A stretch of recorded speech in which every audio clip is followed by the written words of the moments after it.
नमस्कार, मी चित्रा रानडे सादर करत आहे ठाणे वार्ता ठळक घडामोडी। राजवंत ज्वेलर्समधील 1 कोटीच्या चोरीची उकल करण्यात पोलिसांना यश।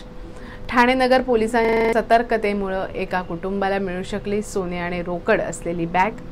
आणि कल्याणमधील रौप्य महोत्सवी हिंदू नववर्ष स्वागत यात्रेच्या कार्यक्रमांची 6 एप्रिल पासून होणार सुरुवात। आणि इतर घडामोडी विस्तृतपणे पण काही क्षणातच आमच्या फेसबुक पेज तसंच यूट्यूब चॅनल आणि संकेतस्थळाला सबस्क्राइब करायला विसरू नका। आपण पाहत आहात श्री स्थानक वाहिनी, ठाणे जिल्ह्याचं मुख्य व्यासपीठ। ठाणे वार्ता पहा श्री स्थानक वाहिनीवर। आता सकाळी 9:15 पासून रात्री 9:15 पर्यंत ठाणे वार्ता, ठाण्यातील पहिलं दृकश्राव्य माध्यम। ठाणे वार्ता आणि श्री स्थानक वाहिनीचं लाईव्ह स्ट्रीमिंग ठाणेवार्ता.com वरील लाईव्ह स्ट्रीमवर क्लिक करा आणि अगदी मोबाईलवरही ठाणे वार्ता श्री स्थानक वाहिनीचा आनंद लुटा। यासाठी आमचं ॲप डाउनलोड करा। ठाणे वार्ता पहा श्री स्थानक वाहिनीवर। आता सकाळी 9:15 पासून रात्री 9:15 पर्यंत ठाणे वार्ता, ठाण्यातील पहिलं दृकश्राव्य माध्यम। आपण पाहत आहात श्री स्थानक वाहिनी, ठाणे जिल्ह्याचं मुख्य व्यासपीठ। ठाण्यातील राजवंत ज्वेलर्सच्या दुकानात झालेल्या 1 कोटीच्या चोरीची उकल करण्यात पोलिसांना यश आले। या दुकानात काम करणाऱ्या व्यक्तीनेच ही चोरी केली असल्याचं पोलिसांनी उघडकीस आणलं आहे। तब्बल 1,05,55,000 किमतीच्या दागिन्यांची यामध्ये 38 सोन्याचे हार, 24 कानातील जोड, 3 सोन्याच्या चेन, 5 बाजूबंद असा एकूण 70 दागिन्यांचा समावेश होता। या दुकानातील राहुल मेहता त्यांनी रोज एका दागिन्यांची चोरी केली। चोरी केलेले दागिने काही दिवसांनंतर या आरोपीने कामावर जाणं बंद केलं। त्यानंतर ज्वेलर्स मालकाने नौवाडा पोलीस स्टेशनमध्ये तक्रार दाखल केल्यानंतर पोलिसांनी या मित्राला नेमलं। आरोपीकडून एकूण 62,10,000चा मुद्देमाल जप्त करण्यात आला आहे।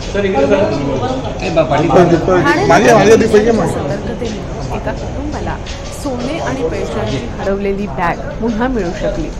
आठवडाभरापूर्वी एक कुटुंब आपला कौटुंबिक कार्यक्रम संपवून ठाणे रेल्वे स्थानकाकडे निघाले होते। त्यावेळी मोठ्या प्रमाणावर रेल्वे स्थानकावर गर्दी असल्यामुळे घाईघाईनं हे कुटुंबीय रिक्षातून उतरले आणि पुढे मार्गस्थ झाले। मात्र घाईमध्ये 7 तोळे सोन्याचे दागिने आणि 15,000ची रोकड असणारी बॅग ते या रिक्षातच विसरले। नंतर काही वेळाने त्यांच्या लक्षात आल्यावर त्यांनी पुन्हा ठाणे नगर पोलीस ठाण्यात माहिती दिली। त्यानंतर सीसीटीव्हीचं परीक्षण करून या चित्रीकरणाच्या आधारे रिक्षा चालकाची माहिती मिळवण्यात आली। ठाणे नगर पोलीस निरीक्षक किरण पाटील आणि त्यांच्या सहकाऱ्यांनी रिक्षा चालकाचा शोध घेऊन रिक्षा चालकाकडून ही बॅग हस्तगत केली। बॅगेतील वस्तूंची खातरजमा करून ही बॅग पुन्हा संबंधित कुटुंबाला देण्यात आली। ठाणे नगर पोलिसांनी दाखवलेल्या या सतर्कतेमुळे या कुटुंबाला ही बॅग पुन्हा त्यातील ऐवजासह परत मिळू शकली। याबद्दल कुटुंबाने ठाणे नगर पोलीस ठाण्यातील कर्मचाऱ्यांचे आभार मानले। मुख्यमंत्री एकनाथ शिंदे यांच्या हस्ते शिवसेनेचे रामटेक मधील उमेदवार राजू पारवे यांच्या प्रचार रथाचं उद्घाटन करण्यात आलं। मुख्यमंत्री एकनाथ शिंदे यांनी ठाण्यात धर्मवीर आनंद दिघे प्रतिष्ठान आयोजित चैत्र नवरात्र उत्सवातील पाठपूजन केलं। त्याचबरोबर रामटेक लोकसभा मतदारसंघातील शिवसेनेचे उमेदवार राजू पारवे यांच्या प्रचार रथाचं उद्घाटन केलं आहे। यावेळी शिवसेनेचे कार्यकर्ते पदाधिकारी उपस्थित होते। यापुढील घडामोडी एका छोट्याशा ब्रेकनंतर। कुठेही जाऊ नका, पाहत रहा फक्त ठाणे वार्ता। ठाणेकर मालमत्ता करदात्यांसाठी करातील व्याज माफी अभय योजना। सदर योजनेस मुदतवाढ मिळाली असून ती दिनांक 15 जानेवारी 2024 पर्यंत वाढीव मुदत देण्यात आली आहे। यानंतर मात्र म्हणजेच दिनांक 16 जानेवारी ते 31 जानेवारी 2024 या कालावधीमध्ये मालमत्ता करावरील 50% व्याज माफ असणार आहे। तरी सदर व्याज माफीच्या अभय योजनेचा ठाणेकर करदात्यांनी लाभ घ्यावा। महानगरपालिकेच्या कोणत्याही संकलन केंद्रावर कर भरण्याची सोय आहे। एटीएम, डेबिट, क्रेडिट कार्डद्वारे कर भरण्याची सुविधा उपलब्ध करून देण्यात आली आहे। सोमवार ते शनिवार या दरम्यान सकाळी 10:30 ते सायंकाळी 5 वाजेपर्यंत संकलन केंद्राची वेळ असून करदात्यांच्या सोयीसाठी रविवारी संकलन केंद्र सकाळी 10:30 ते दुपारी 1:30 वाजेपर्यंत सुरू ठेवण्यात येत आहेत। यासोबतच ठाणे महानगरपालिकेच्या propertytax.thanecity.gov.in या संकेतस्थळावर ऑनलाईन पद्धतीने मालमत्ता कर भरण्याची सुविधा उपलब्ध करून देण्यात आली आहे। तसेच गुगल पे, फोन पे, पेटीएम आणि भीम ॲपद्वारे आपला कर सुलभतेने जमा करू शकता। ठाणे महापालिका क्षेत्रातील सर्व करदात्यांना विनंती आहे की आपण या व्याज माफी अभय योजनेचा जरूर लाभ घ्या आणि आपला मालमत्ता कर लवकरात लवकर महापालिकेमध्ये जमा करून महापालिकेस सहकार्य करा। रत्नागिरी, सिंधुदुर्ग आणि नाशिक लोकसभा मतदारसंघातील जागेचा तिढा अद्याप न सुटल्यामुळे याबाबत चर्चा करण्यासाठी काल उद्योगमंत्री उदय सामंत, किरण सामंत तसंच आमदार सुहास कांदे या मुख्यमंत्र्यांच्या निवासस्थानी आले होते। नाशिकच्या जागेचा तिढा अद्याप कायम असून नाशिक लोकसभेचे उमेदवार हेमंत गोडसे हे काल मुख्यमंत्र्यांची भेट घेण्यासाठी त्यांच्या निवासस्थानी आले होते। मात्र मुख्यमंत्र्यांची आणि त्यांची भेट न झाल्यामुळे ते मुख्यमंत्र्यांना भेटण्यासाठी रवाना झाले। उदय सामंत, दादा भुसे, शंभूराज देसाई, किरण सामंत, खासदार हेमंत गोडसे, आमदार सुहास कांदे सर्व नेते मुख्यमंत्र्यांच्या भेटीला ठाण्यातील निवासस्थानी आले होते। मात्र मुख्यमंत्र्यांशी त्यांची भेट होऊ शकली नाही। हेमंत गोडसे नाशिकच्या दिशेने रवाना झाले तर बाकी सर्व नेते मुख्यमंत्र्यांच्या भेटीला मुंबईकडे रवाना झाले। राज्यात शिवसेनेच्या उमेदवारांचा कसा प्रचार करायचा याबाबत बैठक झाली। नाशिकची किंवा ज्या ठिकाणी शिवसेनेचे खासदार आहेत त्या ठिकाणी कसा प्रचार करायचा याबाबत चर्चा झाली। कोणत्या जागेबाबत तिढा नाही अशी प्रतिक्रिया शिवसेना प्रवक्ते नरेश म्हस्के यांनी दिली। मी फडणवीसांची भेट घेतली नाही, माझी तयारी 100% झाली आहे। श्रेष्ठी जो निर्णय घेतील तो आम्हाला मान्य असेल असं किरण सामंत यांनी सांगितलं। आमच्या जागा आम्हाला मिळतील, पारंपरिक जागा शिवसेनेची आहे ती आम्हाला मिळावी अशी प्रतिक्रिया आमदार सुहास कांदे यांनी यावेळी व्यक्त केली।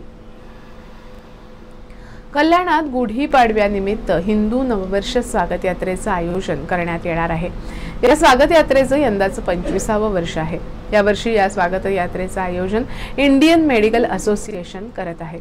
जयघोष हिंदुत्वाचा, जल्लोष कल्याणकरांचा या ब्रीद वाक्याखाली ही स्वागत यात्रा काढण्यात येणार आहे। या स्वागत यात्रेत 25,000 नागरिक सहभागी होतील असा विश्वास आयोजक इंडियन मेडिकल असोसिएशनच्या डॉक्टर प्रशांत पाटील यांनी व्यक्त केला। स्वागत यात्रेच्या रौप्य महोत्सवी हिंदू नववर्ष स्वागत यात्रेमध्ये कल्याणकरांचा सहभाग वाढवण्यासाठी IMA कल्याणकडून गेले वर्षभरापासून विविध सांस्कृतिक कार्यक्रम आयोजित करण्यात येत आहेत। यंदाच्या रौप्य महोत्सवी हिंदू नववर्ष स्वागत यात्रेच्या कार्यक्रमांची सुरुवात 6 एप्रिलपासून होणार आहे।